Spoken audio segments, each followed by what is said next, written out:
दोस्तों, हमारे प्राचीन काल के जो संत थे वे बहुत ही बुद्धिमान थे। उन्होंने कहा था कि श्री कृष्ण का जन्म कभी नहीं हुआ, वे तो प्रकट हुए थे। हालांकि श्री कृष्ण पहले भी उपस्थित थे, हम उन्हें उनके प्रकट होने के बाद ही देख पाए थे, क्योंकि उनके भक्तों की ये आशा थी कि एक दिन वे श्री कृष्ण को अपनी आंखों से देख सकें, उन्हें अपने कानों से सुन सकें और अपने हाथों से उन्हें महसूस कर सकें।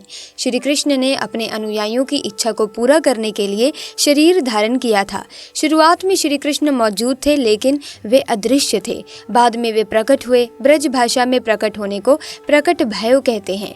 श्री कृष्ण उन व्यक्तियों में से एक है दोस्तों, जिन्हें आप कभी नहीं भूल सकते। वो हर चीज में मौजूद है, राजा से चोर तक, गुरु से शिष्य तक, योद्धा से युद्ध से भाग जाने वाले तक, जिम्मेदारी लेने वाले से जिम्मेदारी से दूर हो जाने वाले तक। अर्थात उन्होंने अस्तित्व के सभी पहलुओं का प्रदर्शन किया, इसीलिए श्री कृष्ण पूर्ण है। दोस्तों, जन्माष्टमी एक ऐसा त्योहार है जिसे लोग नृत्य और गीत के साथ मनाते हैं। वे बार बार लीला की प्रस्तुति करते हैं, जिसमें छोटे छोटे बच्चों को भगवान श्री कृष्ण की तरह सजाया जाता है। मैं आशा करती हूँ कि आप भगवत गीता में श्री कृष्ण द्वारा कही गई बातों को सुनेंगे, आप भगवत गीता को पढ़ेंगे और ज्ञान अर्जित करेंगे। सभी लोगों को भगवत गीता पढ़नी ही चाहिए, क्योंकि जो बुद्धि हमारे जीवन को अपवित्र बनाती है, उस बुद्धि को शुद्ध करने के लिए गीता का पाठ करना बहुत ही जरूरी है। जन्माष्टमी का त्योहार श्री कृष्ण के जन्मोत्सव के रूप में मनाया जाता है। इस दिन लोग श्री कृष्ण जी की भक्ति में लीन होकर पूजा करते हैं और मनोकामनाओं की पूर्ति की प्रार्थना करते हैं।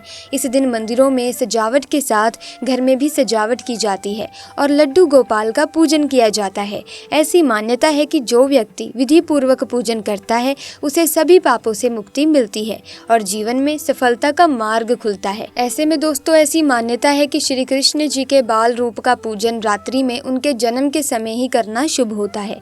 तो ऐसे में आज की इस वीडियो में जन्माष्टमी से संबंधित सारी जानकारी आपको मिलने वाली है, जैसे कि शुभ मुहूर्त क्या रहेगा पूजा का, पूजा की सही विधि क्या रहेगी, इस दिन व्रत के दौरान आपको कौन सा फल नहीं खाना है, साथ ही जानेंगे कि आपको इस दिन कौन सी गलतियां नहीं करनी है। इसी के साथ राशि के अनुसार आप कैसे पूजा कर सकते हैं ताकि आपको शुभ परिणाम मिल सके, वो भी इस वीडियो में जानेंगे। तो हम आपसे यही कहेंगे कि इस वीडियो को बिना स्किप किए आप आखिर तक ज़रूर देखिएगा। तो दोस्तों, सबसे पहले जान लेते हैं कि आपको पूजा कैसे करनी है। तो दोस्तों, कान्हा की पूजा शुरू करने से पहले स्नान आदि से मुक्त होकर साफ वस्त्र धारण करें। एक चौकी पर साफ कपड़ा बिछाएं और लड्डू गोपाल को स्थापित करें। पूजा की थाली में जल, कुमकुम पाउडर, चंदन का पेस्ट, धूप, आरती का दीपक और फूल रखें। भोग की थाली भी तैयार करें, जिसमें पंचामृत, पंजीरी, नारियल की मिठाई, फल या इच्छा अनुसार कोई भी भोग रख सकते हैं। कृष्ण के जन्म के पश्चात सबसे पहले लड्डू गोपाल को स्नान कराएं, जिसमें सबसे पहले दूध, दही, घी, शहद इसे मिलाकर स्नान कराएं। फिर जल में गंगा जल मिलाकर स्नान कराएं। लड्डू गोपाल के माथे पर चंदन लगाएं और साफ वस्त्रों से सजाएं। मुकुट और बांसुरी जरूर लगाएं।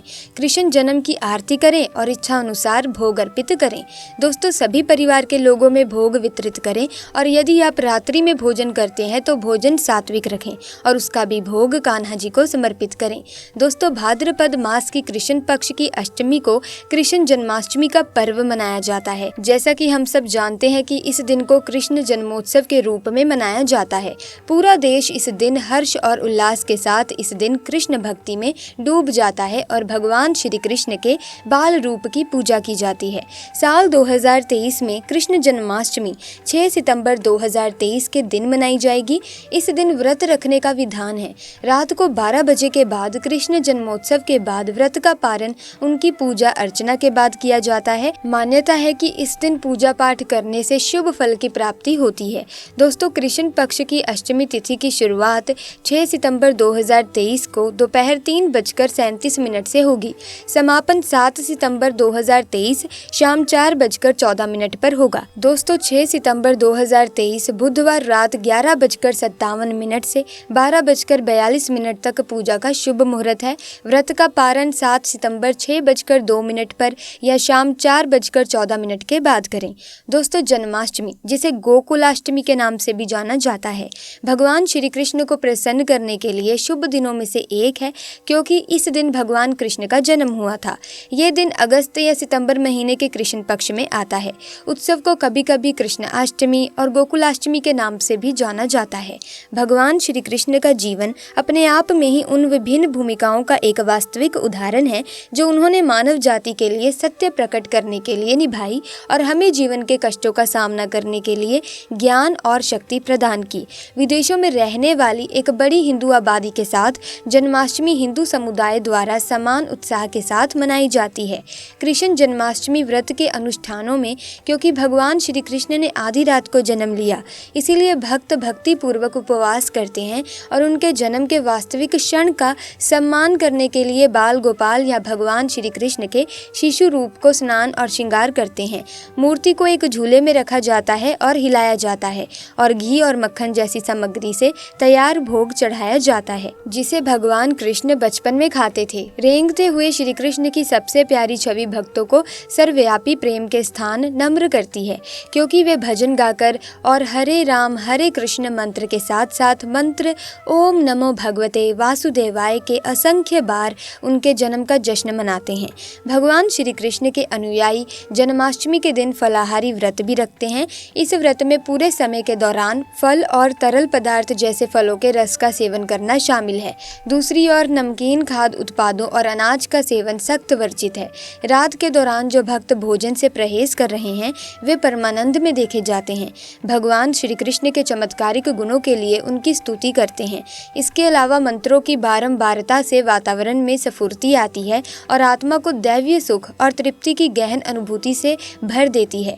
कई भक्त इस विशेष दिन पर कर्मकांड का व्रत रखते हैं, जबकि कुछ निर्जला व्रत का विकल्प चुनते हैं। कुछ फलाहार व्रत का सहारा लेते हैं, जहां वे केवल फल, दूध और हल्के सात्विक खाद्य पदार्थों का सेवन करते हैं। छोटी कृष्ण मूर्ति के लिए भी विभिन्न प्रकार के स्वादिष्ट प्रसाद बनाए जाते हैं, जैसे मालपुआ, पंजीरी, खीर, पेड़ा आदि। दोस्तों, अगर बात करें कि जन्माष्टमी के दिन कौन सा फल नहीं खाना चाहिए, तो वो है नाशपाती। माना जाता है कि जन्माष्टमी के व्रत में व्रत रखने वाले व्यक्ति को नाशपाती का सेवन नहीं करना चाहिए। इस फल का नाम नाश यानी नाश करने वाला होता है। इसे आप किसी और दिन खा सकते हैं, लेकिन व्रत में कभी न खाएं। भगवान श्री कृष्ण को ये फल कभी अर्पित भी ना करें, इससे आपका व्रत भंग हो सकता है। दोस्तों, जन्माष्टमी का इंतजार भक्तों को बड़ी बेसब्री से रहता है। इस दिन मटकी फोड़ने का बड़ा ही महत्व है, परंतु क्या आप जानते हैं कि खासकर जन्माष्टमी पर सच्चे दिल से जो व्यक्ति व्रत आदि रखता है उसे मनोवांछित फल की प्राप्ति हो जाती है। साथ ही साथ जन्माष्टमी पर व्रत रखने पर एक स्त्री को पुत्र की प्राप्ति होती है। लेकिन क्या आप जानते हैं कि जन्माष्टमी पर ये 5 गलती नहीं करना चाहिए, नहीं तो हो जाएगा अनर्थ। तो आइए जान लेते हैं उन 5 गलतियों के बारे में जो जन्माष्टमी के दिन भूल कर भी नहीं करनी चाहिए। नंबर 1, दोस्तों, जन्माष्टमी पर ऐसी मान्यता है कि आईने में अपना चेहरा देखने के बाद ही जन्माष्टमी का व्रत खोलना चाहिए। बहुत ही शुभ माना गया है। इससे व्यक्ति को श्री कृष्ण की कृपा प्राप्त हो जाती है। नंबर 2, जन्माष्टमी के दिन पत्नी से दूरी बनाकर रहना चाहिए। इस दिन भोग विलास नहीं करना चाहिए, ऐसा करने पर व्यक्ति को नर्क जाना पड़ता है। दोस्तों, नंबर 3, गाय को नहीं सताना चाहिए। भगवान श्री कृष्ण गाय को अधिक प्रेम करते हैं। मान्यता है कि जन्माष्टमी के दिन गाय के मस्तक पर हाथ लगाने पर या चूमने पर व्यक्ति को कई हजार गुना पुण्य की प्राप्ति होती है। ऐसा हर जन्माष्टमी के दिन हर व्यक्ति को करना चाहिए, क्योंकि इस दिन गाय के मस्तक पर अस्थायी रूप से श्री कृष्ण का वास होता है। नंबर 4, दोस्तों, जन्माष्टमी के दिन तुलसी के पत्ते नहीं तोड़ने चाहिए। माना जाता है कि खास जन्माष्टमी के दिन भूल कर भी तुलसी के पत्ते नहीं तोड़ने चाहिए, क्योंकि भगवान श्री कृष्ण को विष्णु का ही अवतार माना गया है और तुलसी को भगवान विष्णु अत्यंत प्रिय है। इसलिए इस दिन तुलसी के पत्ते तोड़ना शुभ नहीं माना जाता। आप तुलसी के पत्ते पहले ही तोड़कर रख लें। दोस्तों, नंबर 5, जन्माष्टमी पर लहसुन, प्याज, मांस, मदिरा का सेवन नहीं करना चाहिए। बहुत ही अशुभ माना जाता है। इस दिन आप किसी का अपमान भी ना करें। दोस्तों, राशि के अनुसार कैसे पूजन करें, आइए अब इस बारे में बात कर लेते हैं। दोस्तों, मेष राशि, यदि आप लड्डू गोपाल को शंख में जल डालकर स्नान कराएंगे और तिलक लगाएंगे तो ये आपके लिए शुभ होगा। आप लड्डू गोपाल को गुलाबी वस्त्रों से सजाएं। वृषभ राशि वाले, लड्डू गोपाल को दूध से स्नान कराएं और सफेद या नारंगी वस्त्र पहनाएं।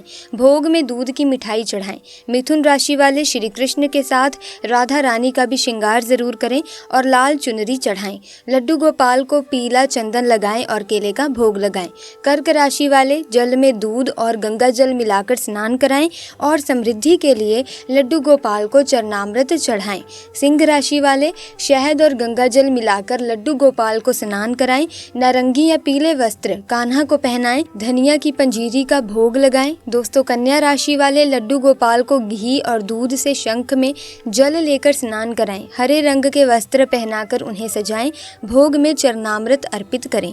दोस्तों, तुला राशि वाले लड्डू गोपाल को दूध और चीनी से स्नान कराएं। चंदन का तिलक लगाएं। माखन मिश्री का भोग लगाएं। वृश्चिक राशि वाले गंगा जल से लड्डू गोपाल को स्नान कराएं। नारंगी वस्त्र पहनाकर उन्हें कुमकुम का तिलक लगाएं। भोग में नारियल और मखाना चढ़ाएं। धनु राशि वाले लड्डू गोपाल को दूध से स्नान कराएं। लाल वस्त्रों से सजाएं और नारियल पाक का भोग लगाएं। दोस्तों, मकर राशि वाले कान्हा को दूध से स्नान कराएं। आटे की पंजीरी का भोग लगाएं और भोग में तुलसी दल अवश्य रखें। कुंभ राशि वाले लड्डू गोपाल को दूध और सही से स्नान कराएं और हरे रंग या फिर नीले रंगों के वस्त्रों से सजाएं और भोग में बेसन की मिठाई चढ़ाएं। मीन राशि वाले पंचामृत से लड्डू गोपाल को स्नान कराएं और दूध की मिठाई के साथ धनिया की पंजीरी का भोग लगाएं। कान्हा को यदि आप लाल वस्त्र पहनाएंगे तो आपके लिए शुभ होगा। इस प्रकार जन्माष्टमी में विधि पूर्वक किया गया पूजन विशेष रूप से फलदायी होगा और आपकी मनोकामनाओं की पूर्ति भी होगी। ऐसे में दोस्तों, आज की वीडियो में बस इतना ही। वीडियो में दी गई जानकारी अच्छी लगी तो वीडियो को लाइक करें, शेयर करें और चैनल को सब्सक्राइब करके बेल आइकन को प्रेस कीजिए ताकि आने वाली नई वीडियोस की अपडेट आपको मिलती रहे। आपका बहुत बहुत धन्यवाद। राधे राधे।